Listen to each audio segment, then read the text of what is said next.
Okay, I got all these clean and I got all these on here, and I was looking at them real careful. I was making sure they said 1/6 on all of them right here. This is a 1/6, and I was looking at them. While I was cleaning them, I was looking at these little ports. I'm going to show you the little port.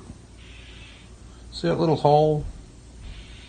Well, I noticed on a couple of them that little hole is in a little bit different position.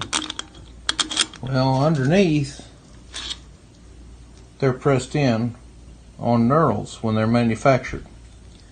And I looked at this one right here when I was blowing it out. I don't know if you can see this or not. Holy crap. That one is pointed to the side significantly. So I had to think, well, how do I feel about that? Well, the oil just kind of runs out of here. And it runs down into this area, and there's quite a bit of oil that runs out of here, and it drains down and goes into the heads, then it goes back down the corner of the heads and back down the bottom of the pan.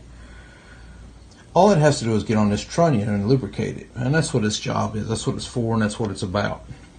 There's oil spilling out over the springs and other stuff in here and run along this edge, and that's why you have leaks with your head gaskets on Ford. Sometimes this edge here fills up past the lip with oil that's trying to find its way back down. But anyway, I had to decide, what am I going to do about that hole, and how do I feel about that? Is that right or wrong or good or bad? Well, here's what I concluded. You remember when we took this engine apart and we decided that the back of the engine was maybe not getting as much oil as the front was? Well, I took that one that I was a little bit questioning just in my mind, and I put it up here at the front. It's going to get a little bit more oil pressure maybe. There's a couple of other ones in here that are pointed just slightly at an angle. But I had to weigh out, was it worth trying to press this out, realign it, and press it back in? And would it stay in, or would it maybe clatter around or give me trouble later and not be in like it was when it was manufactured? And I decided that the least intrusive thing to do was to leave it like it is, make sure the port's cleared out because the oil just has to fill this area, and put it at the front where I could sleep at night thinking in my imagination that maybe it's getting a little bit more oil and everything's just fine. Everything's going to be just fine either way. That's one of those things not to be real super concerned about at this point. If I was building an 8,000 RPM engine, I certainly would want everything to be just perfect, but I wouldn't be using these rocker arms. I'd be using a much more expensive brand. We've reached the point where we're going to set the valve lash on each cylinder.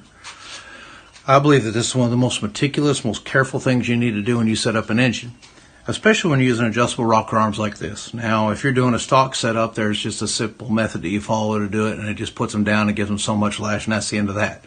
But with these adjustables, we're going to get a more precise setting, and this is a better way to run. This is one of the upgrades on this engine I've chosen to do that I'm really happy about.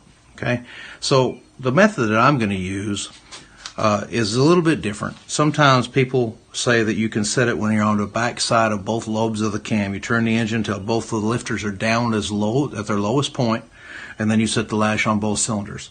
Well, if you have a very radical cam, you might have one valve that is just starting to open at that point. You can't get both of these at the same place on the back side of the lobe, especially if you have a tight center line. So the method I'm going to use is called exhaust opening, intake closing method.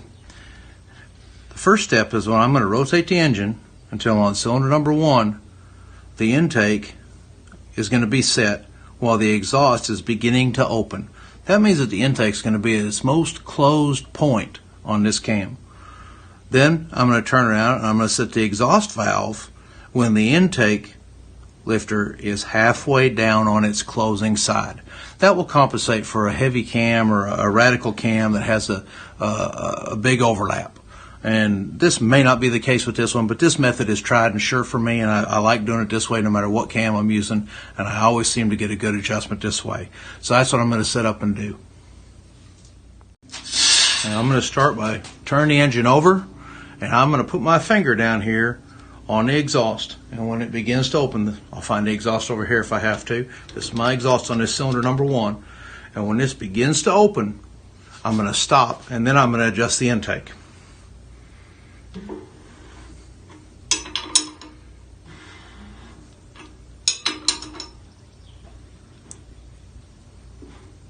There it goes. It's starting to open.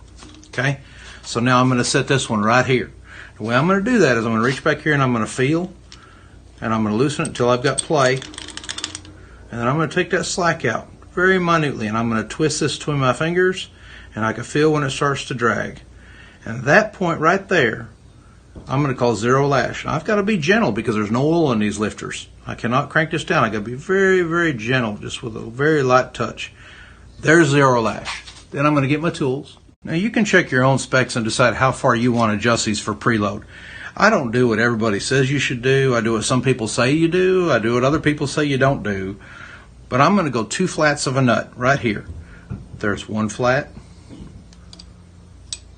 And there's 2 flats. On this one it happens to be pointed straight up. I just have to be sure of each one. Then I'm going to hold that perfectly still, and I'm going to turn this lock down in the center with my Allen wrench. When I get this lock turned down to where I want it, I'm not going to breathe or anything. I'm going to get my torque wrench. I'm going to hold this perfectly still, use my torque wrench, and I'm going to tighten that center down to 18 pounds.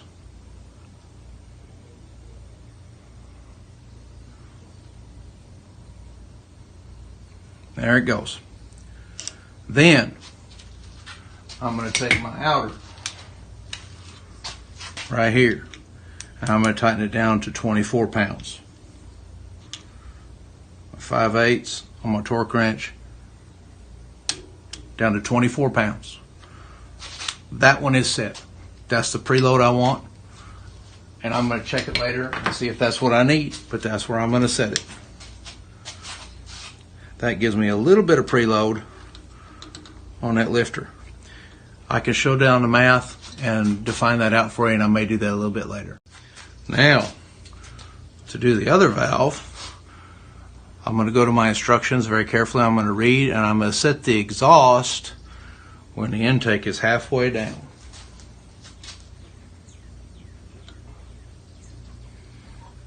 I'm going to check my intake.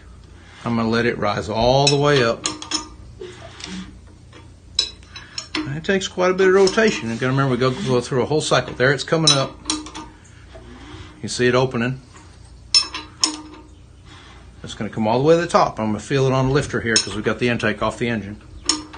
And I'm going to wait till it goes halfway down. And I can actually see that right there. I can see that intake lifter, how far it came up, and I can watch how far it goes halfway down. There we know that this one is at full slack. And now I can adjust this one. So I take my free play, twisting my push rod and lifting it up and down. First I lift it up and down until it goes away. Then I rotate it till I feel a little bit of drag. Okay, there I am. Then I'm going to take my wrench. I'm going to look at the way my nut's positioned, how it's laying here. I like using the flat of a wrench so I can get a reference to that. And there's 1 flat, 2 flats. This is a very minuscule or very minimal adjustment compared to what some people like to set. You'll have to decide on the specs you want. This requires at some point I'm going to have to come back in here and readjust these, and I'm okay with that, but this makes these act quite solid for me. There's a lot of differing opinions on that. I do have a lifter full of oil this way. Some guys say crank them all the way down and back them up 15 thousandths for racing. We do not want to do that. You basically want to follow 1/4 to 3/4 of a full turn for your preload. Now remember, I'm going to take that, my torque wrench, I'm going to hold this nut still. There's my 18 to lock it so it's not going to go anywhere.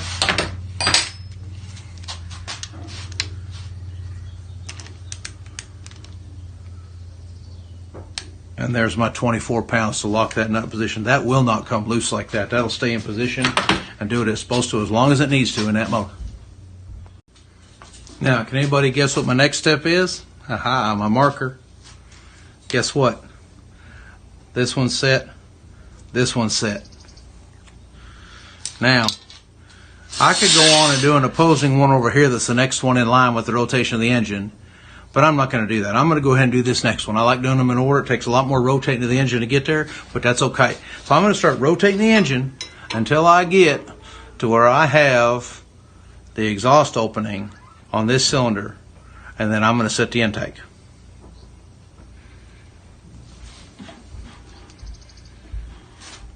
The intake valve, which is this one on this side, when this one, the exhaust, begins to open.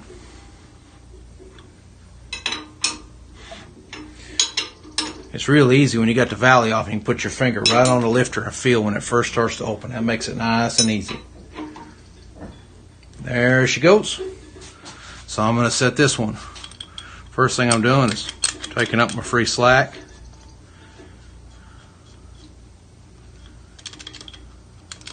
And wiggling. And there I am now ready to go ahead with my wrench. I'm going to get my Allen. I got to remember which one I'm on every time. Don't get confused about where you're at. There's one flat. There's two flats. This is 1/6 of a turn.